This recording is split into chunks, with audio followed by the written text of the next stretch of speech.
Today we're talking about departures from Penn State football on and off the football field. To give us a full perspective of all of that, our big picture guy, Nate Bauer, joins the BWI Daily Edition. He's our little picture guy. He's our big picture guy.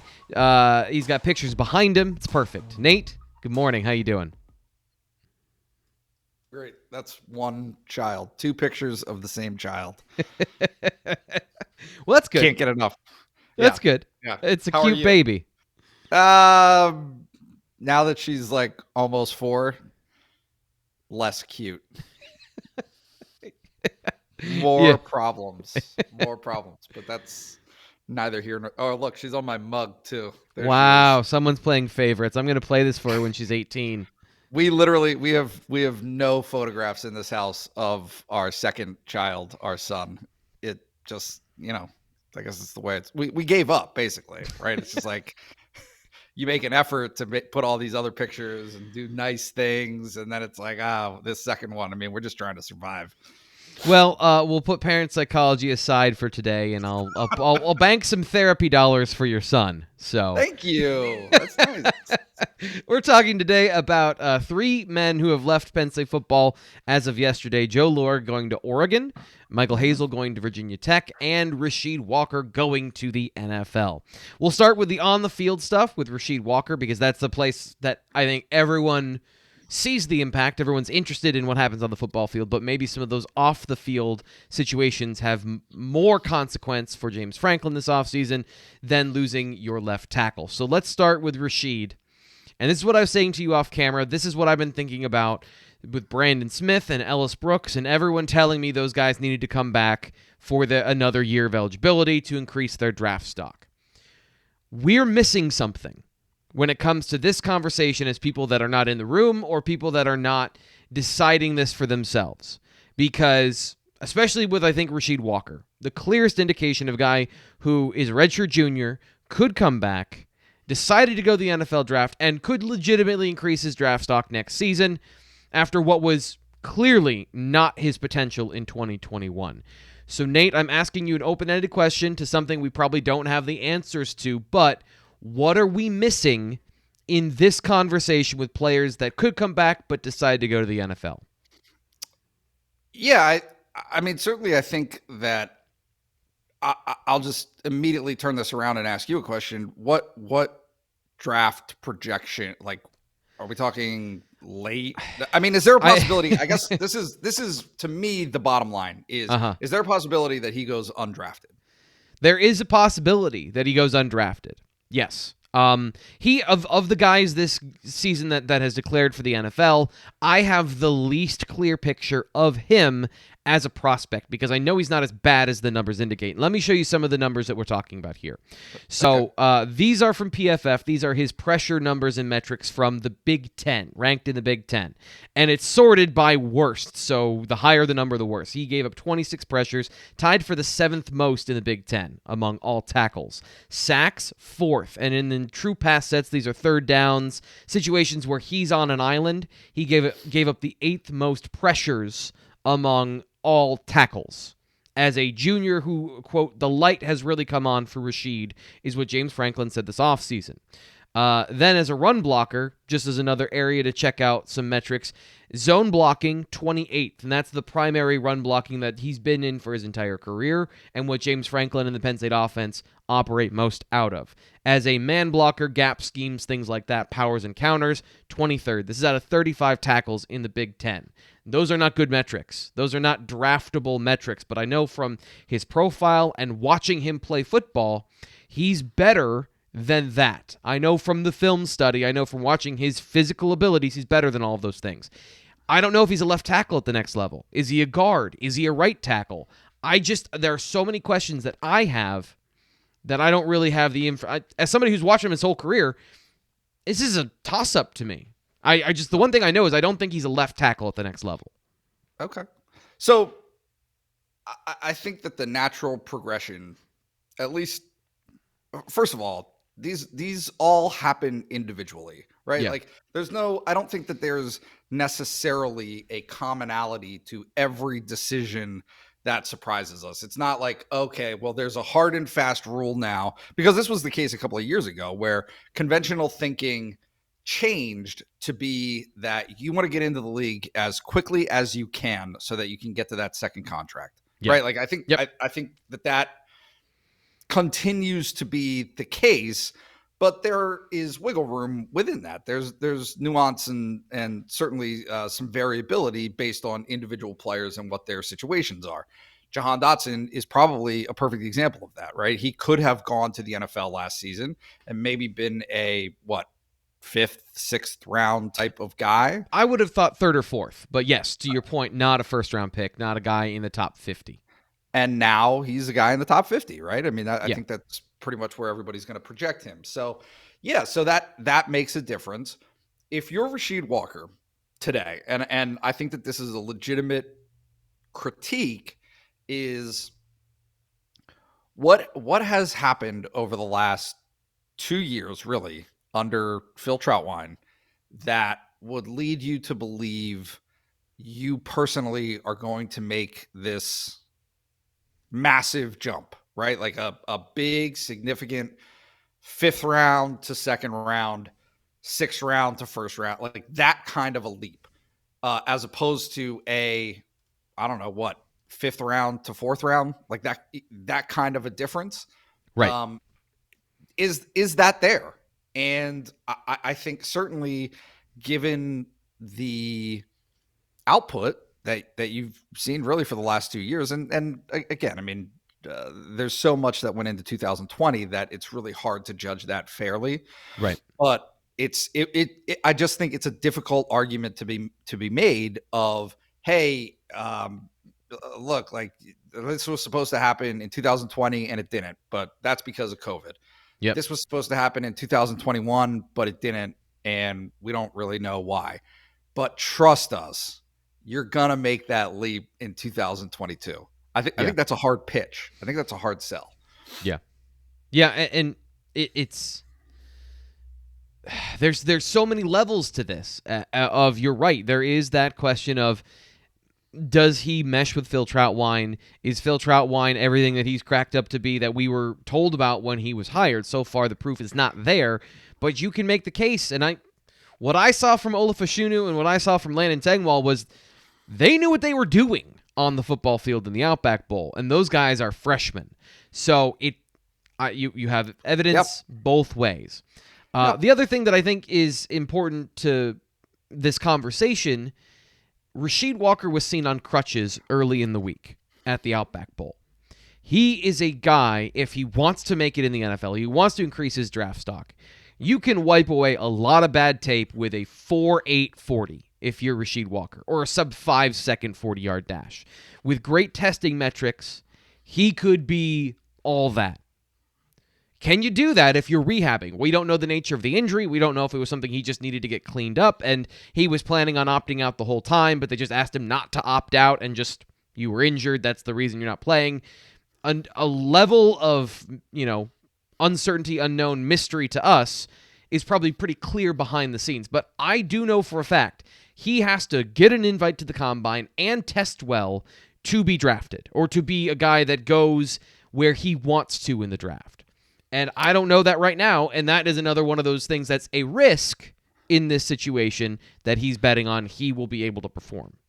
So I'm going to read here, and you know how to contextualize these better than I do, but I'm going to read for you what his best testing numbers were at Penn State based on, again, input from Dwight Galt over the summer. He had a 28-inch vertical, a 4.66 shuttle, 5.01 40, 8.07 in the broad jump, cleans 350, benches 400, squats 580.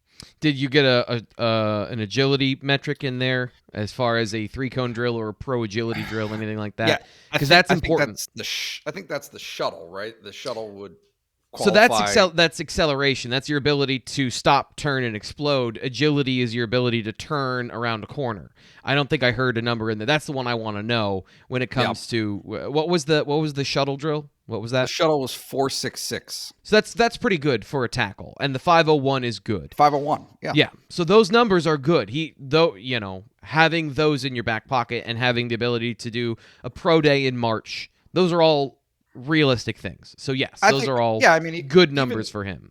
Even a 28-inch vertical at 322 pounds feels right. He's got power. He has explosion. So yeah, no, I mean, certainly those things will be relayed to a team, and obviously, look, like they're.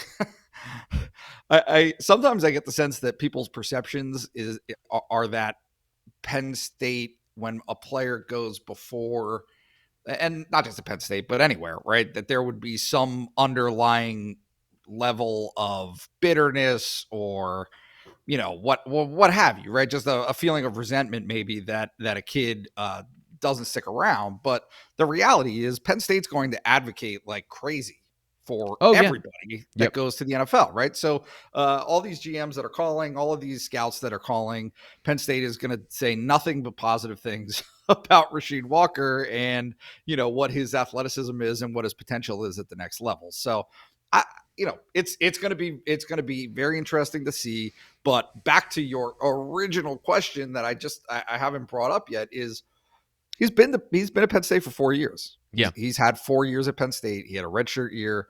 That it doesn't seem like it to maybe the outside, right? For those of us who spent 5 years in college or 4, whatever, it's like, oh, well, it's the time of your life and it flies by, blah, blah, blah. Well, when you're in the moment and you're 22, you see a ticking clock on your playing career. And so I do think that there is a certain sense of urgency that takes hold with a lot of these guys, to progress, to make the next move and to get to that level as quickly as you can, because you want to start, that there's an expiration date. This cannot go forever. Everybody's time comes where they can't play anymore. You want to maximize that to the best of your ability.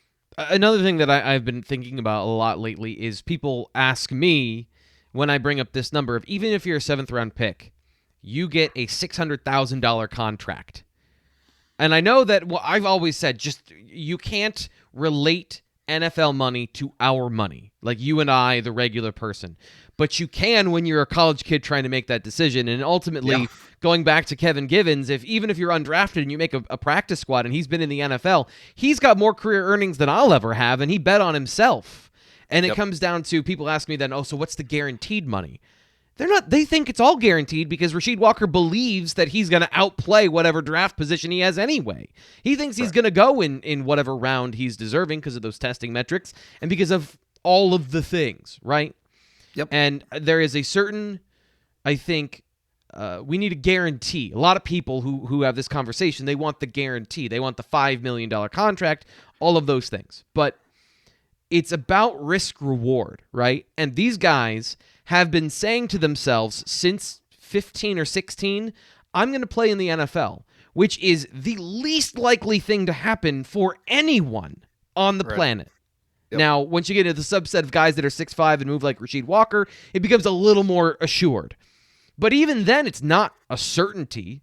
So they've been, since the age of 15 or 16, rewarded for taking the risk on themselves and their talent and believing that they're the difference. It's going to happen for them. You're not going to change that thinking all of a sudden and be like, you know what? Maybe I'm not the best player in the world. Right? Yeah. It's not going to happen. Well, and what's the psychology to this or the impact of the psychology of what is the prevailing narrative, right? Every team that goes to Big Ten Media Days in the summer, what do they talk about? Other than Ohio State, what are they talking about? What? I've never been to Big Ten Media Days, so you got to tell me. I'm sorry. No one respects us. We're the Right. underdog, right? Right. Like, no, we get no respect, and so people are counting us out, but we can do it, right? So like this throughout their lives, throughout their career, every message is defy the odds. You can go out and defy the odds. You're the one that's going to do it. You know, we can do it. The team can do it. Blah blah blah.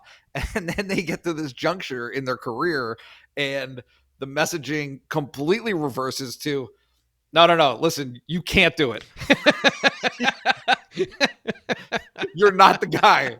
You're not the guy. You're not ready. Yep. Just hold off. You know, everybody doubted you before, and they were wrong, but we're Now they're doubting right. you now, and they're right. They're 100% right. That's a really great point. So when it comes to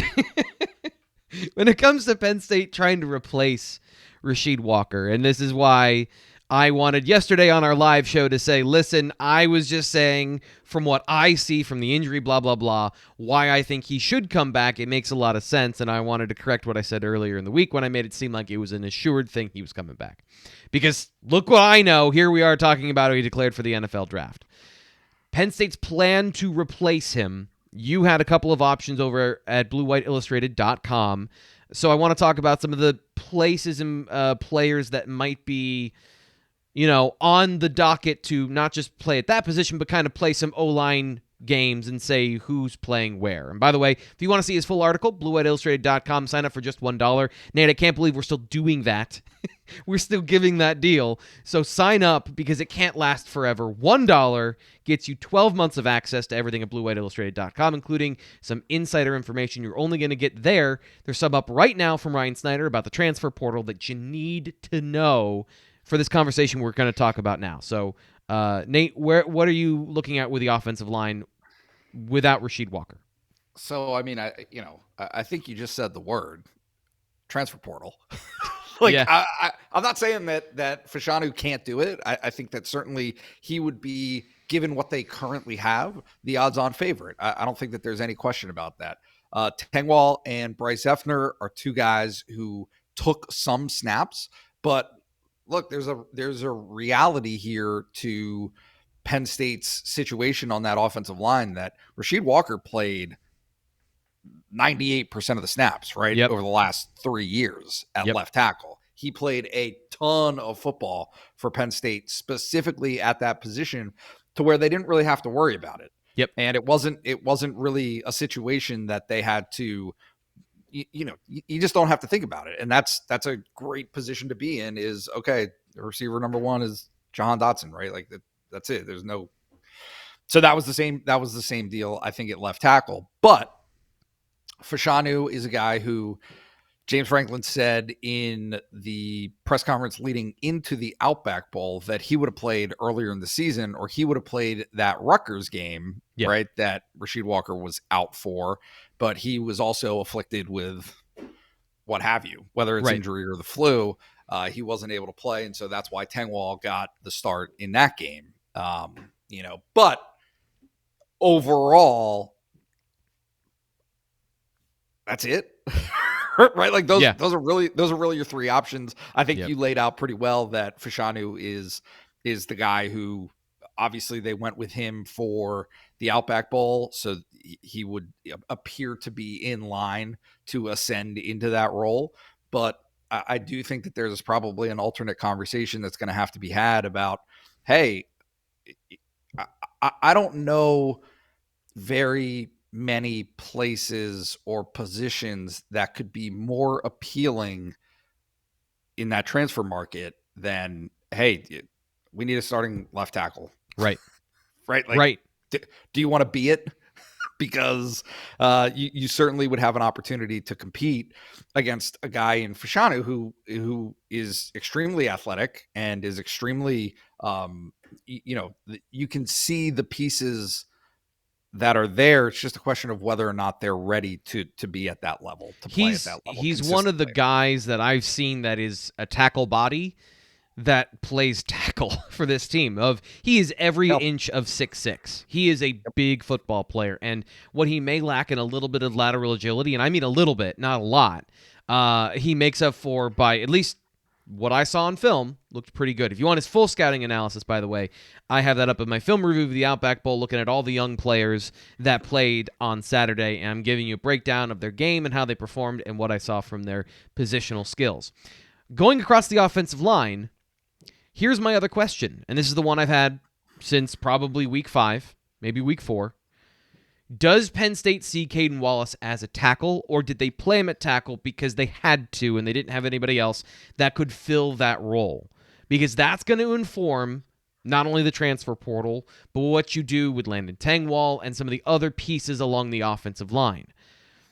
Is there any read or indication you have as far as what you've heard from him or other people as to that can lead us down the correct path there?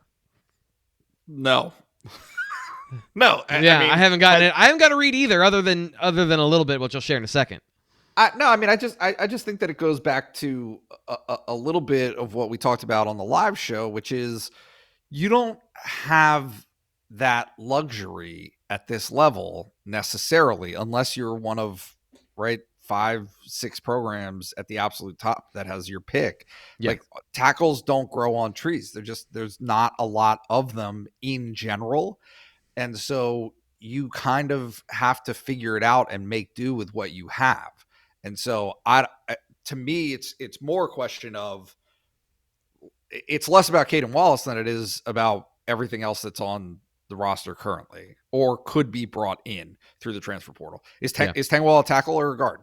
I think his best position is guard. I think if they had, from what I've seen, if they had Fashanu next to Tengwall, that's the best possible combination on that side of the ball at left to right. That would be what the ideal situation would be. That is Salim Wormley a tackle or a guard? I haven't seen enough of Salim Wormley to really know. And, that's going back a little bit in his high school profile to really give a good indication. And I was not paying enough attention in the spring and in the summer to him in particular to give you an informed decision. But everything we've heard is that he's an interior player. Right. And so that's kind of the progression of what we're talking about is Penn State has more guards than it does tackles. Yep. Did a whole episode of The Daily on this particular problem with Ryan a couple weeks ago when we dug into the recruiting, which, by the way, was the reason Phil Troutwine was hired. It was one of the biggest parts of that was we need to have more high-quality prospects come into the program, and that's why Drew Shelton, who is not enrolling early anymore, according to our Greg Pickle, is such an important piece of that puzzle. Is he's got to be a tackle. I don't know that he has a choice. He needs to play tackle, or they need to ramp up their recruiting of tackles in the portal. We saw Jimmy Chris at right tackle. I think that was at that practice that we saw. Yep. Am I remembering that correctly? That's correct. Yep. I'm scanning the roster right now. Yeah, Chris is the other one that keeps being brought up, and I just when I watched this film in high school, I thought he had a long way to go, and when I saw him in that practice, I thought he is still in development. This offseason is going to be very critical for him. But I think that's, in certain respects, the expectation is that you're not. Rasheed Walker is a rarity to be able to step in really early in your career and be in a position to make that type of impact. So I don't think it's a knock on Jimmy Chris that he's in developmental mode. It just speaks to where they are as a program right now in terms of the distribution of scholarships there on the offensive line. They have a ton of rising third years. That's the big class is Chumba, right? Traore, you just go down. You just go down the list of guys in that class, and few of them have really had much of an opportunity to be on the field yet, and so it becomes a critical offseason, like you just said, a critical offseason for those guys, and then a critical season for those guys, unless Penn State's going to be able to pull some some players out of the transfer portal. That's kind of the bottom line. Yeah. That's the proposition. And JB Nelson coming in this recruiting class as a JUCO player as well, that from a physical standpoint, I like everything about him. From a technical standpoint, still it's got to do some work there. And then the transfer portal obviously is part of the conversation, as you just said. This is something I asked you yesterday, but I want to kind of revisit this of what we just said is there's not a lot of depth at certain parts, and I think I rephrased it.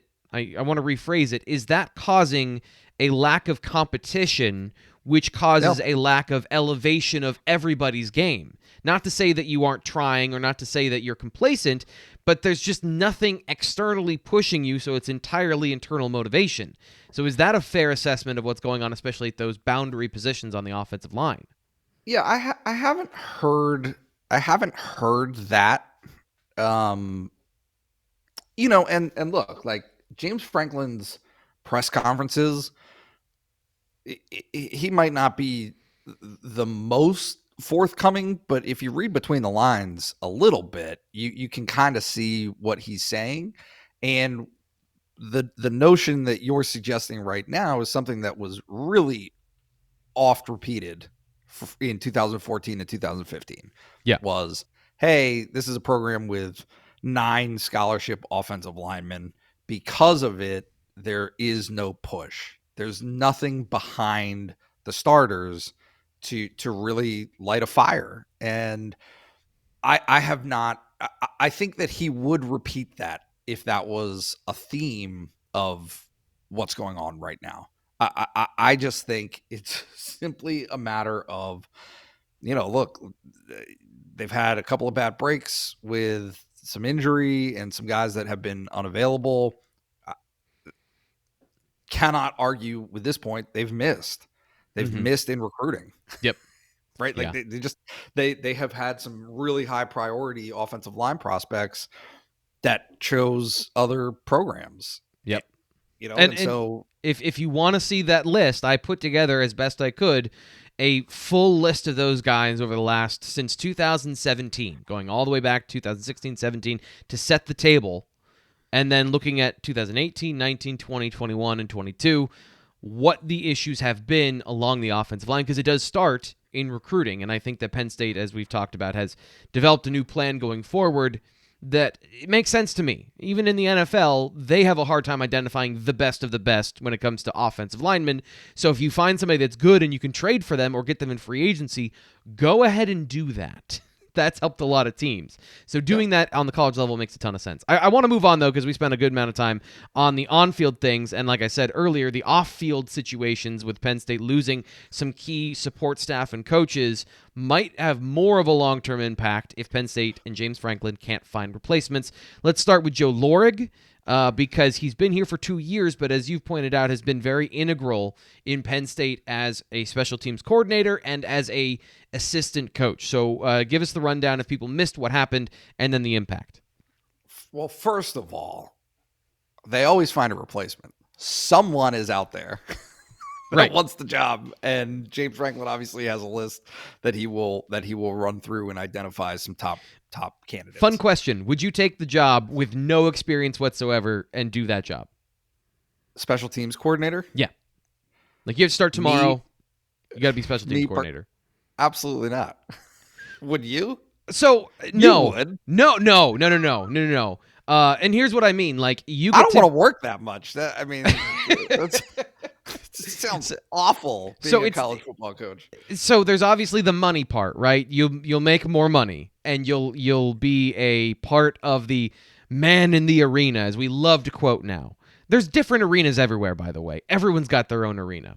But anyway, I would hate. I'm the man in this arena. Exactly. This is not. Anyway, I don't want to get on another tangent while I'm on a tangent. The amount of work is one thing, but being bad at it, I couldn't stand that. Like, it doesn't matter that I'd make as more money than I've ever made in my lifetime. Being so bad at my job and feeling embarrassed about what I'm doing and being overwhelmed, no thank you. Like, the money wouldn't be worth it. It'd have to be a ridiculous amount of money for me to want to do that. But anyway, let's talk about whom the people who actually have the resume to replace Joe Lorig. You'd also be fired very quickly, so the money wouldn't last all that long. Whatever's guaranteed, baby. What's in my guaranteed contract? Fair enough. Nah, I think that because I was thinking about this, it is essential to find a candidate for the job who wants to be a special teams guru, and there is again kind of an undercurrent of that's not what most people want, right? Like most college coaches, most people coming through the profession want to be an offensive coach, right? A coordinator, a defensive coordinator, head coach. Like that's what you're climbing the ladder to become. I don't think that I'm saying anything radical, but most people don't dream of becoming a special teams coordinator. That's right. And so, and most people or most programs, and this is the thing that Joe Lorig kind of relayed through his time at Penn State, is James Franklin is a different cat when it comes to his prioritization of special teams. Yeah. So there's like an alignment there that does not exist at most places, from the direction of James Franklin's prioritization and then from the direction of Joe Lorig being so into it. Yeah. Right. Like having his own system, like most of the time and what you see in a lot of other programs is the special teams coordinator is it's a thing that they do. And it's a title that they have that might get them a pay bump, but really they're the outside linebackers coach. Right. And they're the safeties coach. Or someday they want to be a defensive coordinator. They don't have designs on being the special teams coordinator. And they don't have the whole, because this is big for James Franklin, the culture side of it of, hey, we're going to take this extremely seriously. We are not going to give this lip service. And you can see why he does that. He thinks that it's something that doesn't take a high priority in other programs. And so all of what we're talking about are finding edges. Yep. That's it. That's what the game is how do you find an edge, as small as it might be, against your opponent? And again, like it doesn't necessarily. Here's an edge that exists: finding a good kicker and playing them. Correct. And that's not something that in college you get a lot of. Like you don't have consistency at that position. But that's what happens is you establish a reputation for yourself as being a school that does special teams well. And then a kid like Jordan Stout says, I mean, first look at where he went, right? Jordan Stout started at Virginia Tech. Guess what Virginia Tech does, or what it hangs its hat on? Taking special teams seriously. Didn't work out there. Came to another program in Penn State. Jordan Stout changes the game. He changes the complexion of a game. When you have a punter who can reliably pin opponents inside their 15, 10-yard line, you have an incalculable advantage over most of the competition. And so I do think that that's the direction that Penn State and James Franklin are going to have to go, is identify someone who has a Ray Guy award winner under his tenure, right? Like just find somebody who has a reputation of having that level of success so that you can attract the next kicker, the next punter specialist who can really change the complexion of the game. Because I hate to go on here, but I think this is something that I've seen in myself, and I think I've seen it from the perspective of fans, is fans look at special teams as the return game. Like that's it. So make points, making field goals, and the return game. And my news to that side, or at least from what I've seen, that is not really a part of the game now. Yeah. And it's not going to become a part of the game in the future. Kick return is dead. So kick return's dead on arrival. And punt return is getting that 1 out of 50, 1 out of 100 tries to get points. Yeah. is so far down the list of priorities, as opposed to, because Joe Lorig said it this summer. In an interview, he basically said they have two priorities: don't get penalties Yep. as the special teams, and control the ball. Yep. Don't fumble it. Don't fumble. Don't turn it over. Which, by the way, not Like, getting those are the penalties priorities. getting penalties on a punt return is absolutely something that's going to happen every single play, because everything's a penalty on a punt return now. So good luck with that one, but that's to the point of kind of you've mitigated punt returns too. So that's not going to be really a part of your game. It's about what you just said. It's just metrics, though, right? Yep. It's just the metrics of, hey, if you can eliminate pushing yourself back 10 yards and adding to the net punt average of your opponent, you're in business. Right? Like, even if you have Jahan Dotson back there who doesn't actually field a punt, but forces punters to directionally punt and kick it out of bounds and take 5 yards off, that's a win. Yep. That's what you want. So, anyway. Let's move on to a guy that most people probably don't know, but when it comes to the structure of Penn State football, not just everything on the football field, has made a large impact. And behind-the-scenes guy who gets his name mentioned to us a lot is Michael Hazel. He's leaving to Virginia Tech to join Brent Pry as his chief of staff. So can you take us through what Michael Hazel was for Penn State and what that void is creating in the structure of the organization?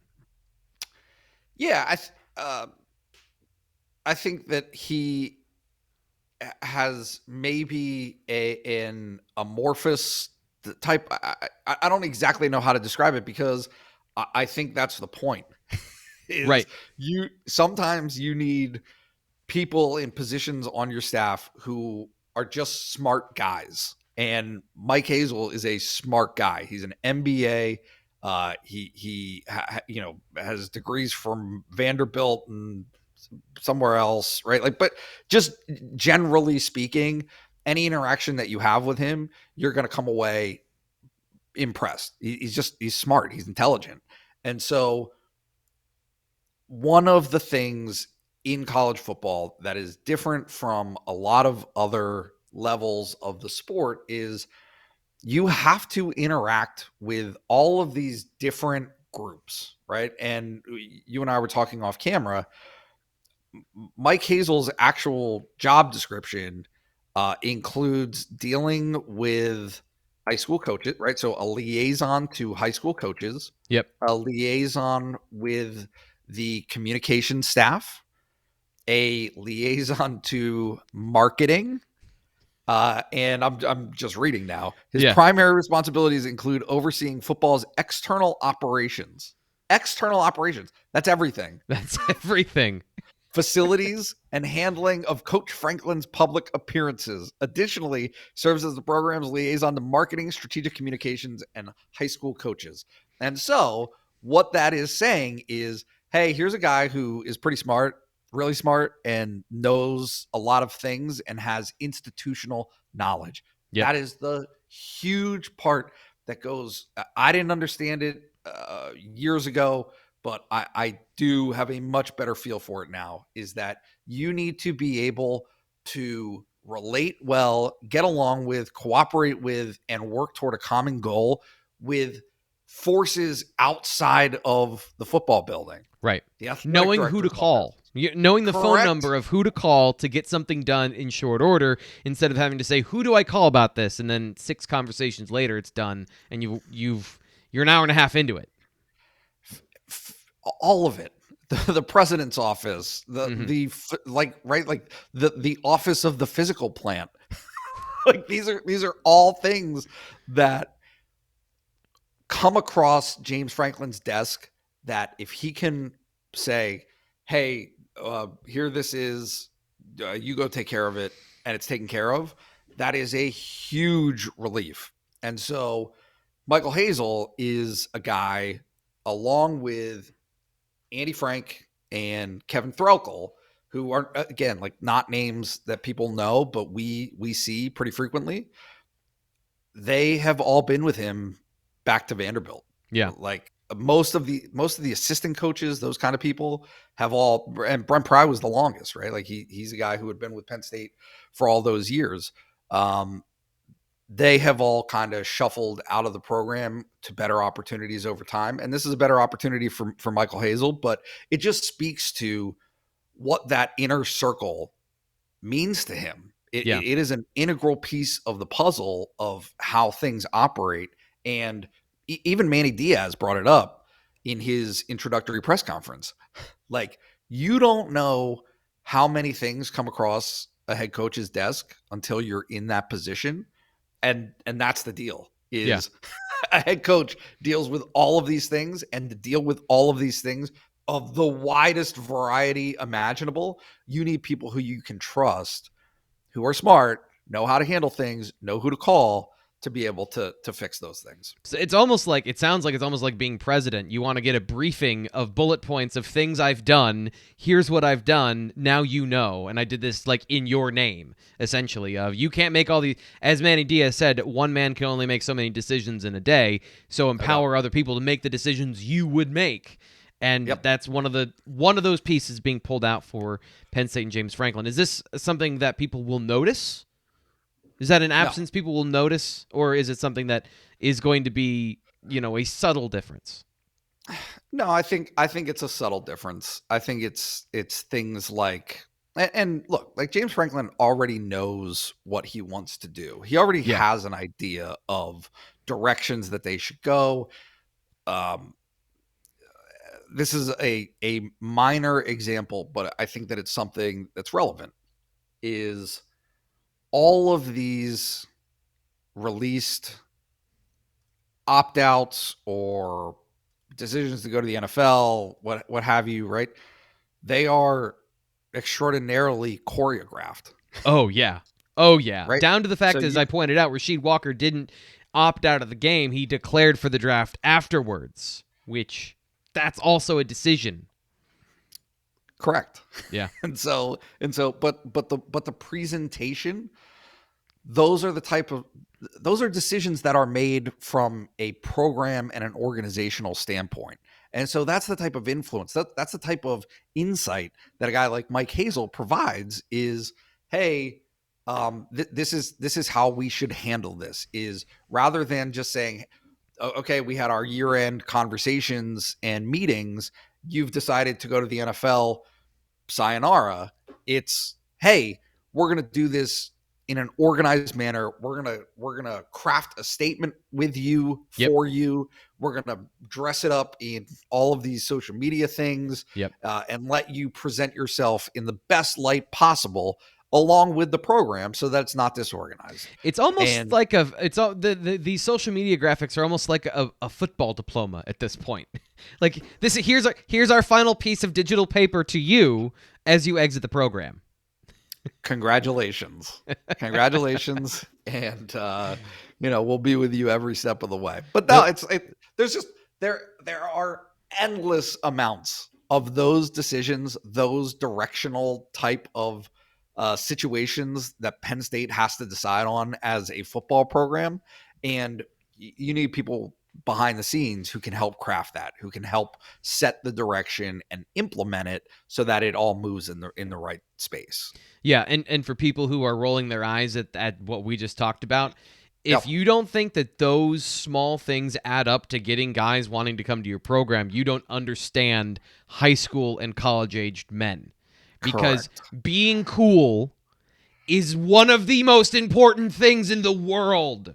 And those edits, as you said the other day, those edits are fire. So they're important. I am uncool, and I don't have. But me too. This is such a minor detail. It doesn't matter. I don't know if anybody else notices it, but every single one of those graphics are branded with Nike. I didn't notice that. Yeah. So if you check out what they're doing in terms of the graphics and the social media stuff, they're all Nike branded.